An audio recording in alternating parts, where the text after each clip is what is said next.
Cristiano Ronaldo has announced his return to Manchester United, scoring twice in a 4-1 win over Newcastle, taking Ole Gunnar Solskjaer's side to the top of the Premier League. It was all about CR7 this morning.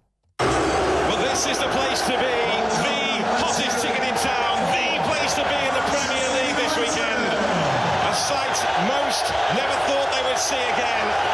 Cristiano Ronaldo walks out of the Old Trafford tunnel wearing the famous red shirt of Manchester United again, back into his kingdom to add to his legend. United looking for a big finish to this half, and that took a deflection. Ronaldo!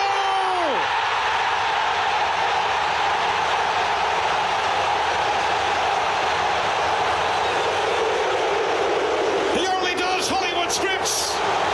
One of the greatest to ever grace this famous pitch has returned to add to his legend. Old Trafford rises up. The phenomenon that is Cristiano Ronaldo lives on at Old Trafford.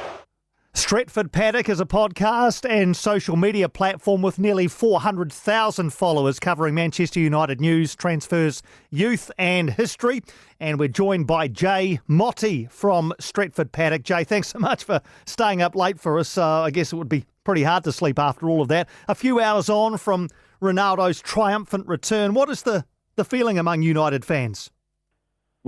Well, it's mixed emotions really. It's one of sort of relief, I think, is a little bit of there, because there was a slight worry that maybe we were setting ourselves up for a fall here. Was he going to be as good as we'd hoped? And I think he put that to bed almost straight away. And also just, it feels emotional when you see a player that you've loved and has been such a big part of your success or recent successes before he left, come back to the club and do so well. And yeah, just a fantastic feeling, to see him get... The first goal was, a bit of a tap-in, so that's fair enough. But the second goal, it felt like Ronaldo of old, creating that space and finishing it the way he did. And I was there today at Old Trafford.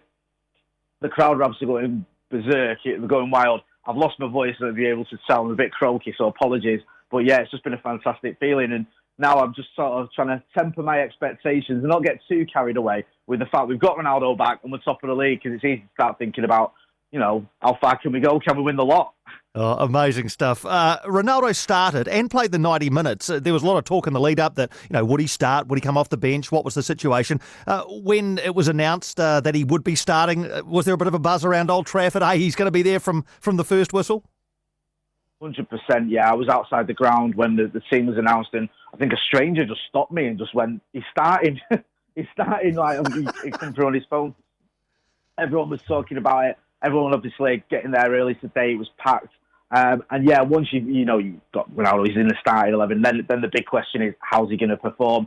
He performed fantastically well. And then the third question is, can he last the full 90? And he did, and that didn't surprise me in a way, because you know what Ronaldo's like. He don't like being subbed, does he? He always wants to stay on and try and get some more goals.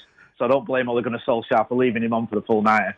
Yeah, incredible stuff. We've seen some crazy numbers in the lead up to this game, Jay, around things like shirt sales and things like that. Are you able to put into context for us just how big this is in your many, many years following this football club?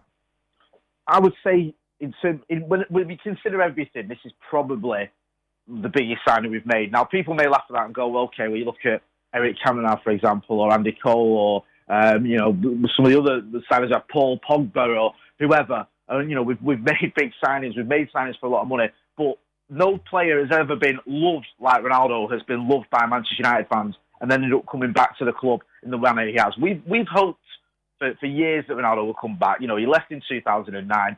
And since then, he still had his name chanted. When he came back playing against us with Real Madrid and Juventus, we still gave him a great reception. There's always been this hope and sort of just this little bit of glimmer of hope that maybe one day he'll come back.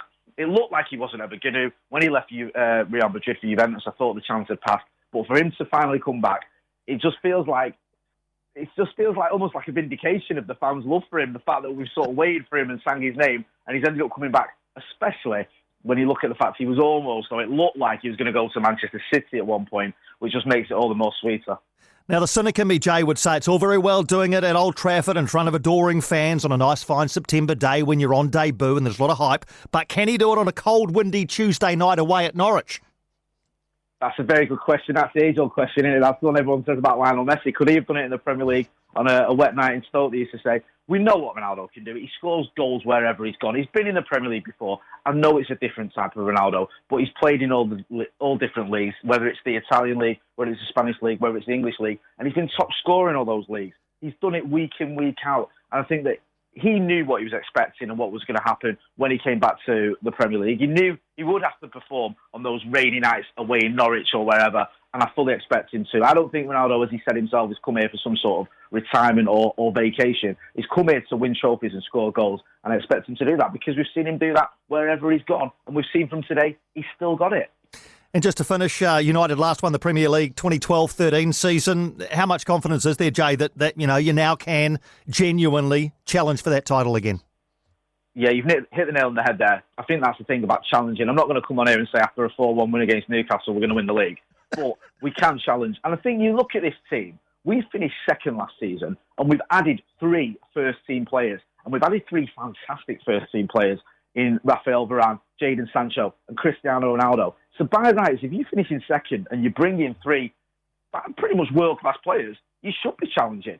If you've not, you've got to ask yourself what's gone wrong there, because you've gone from a good team to a better team. So why not? I think that's the minimum expectation for me now as a Manchester United fan, is that we push the other top clubs as far as it'll go. And we are in that conversation come the last week of the season. Terrific. Jay, it's been great talking to you, mate. I can feel the excitement. What a day it's been for you and United fans. Enjoy it all, mate, and thanks for taking the time.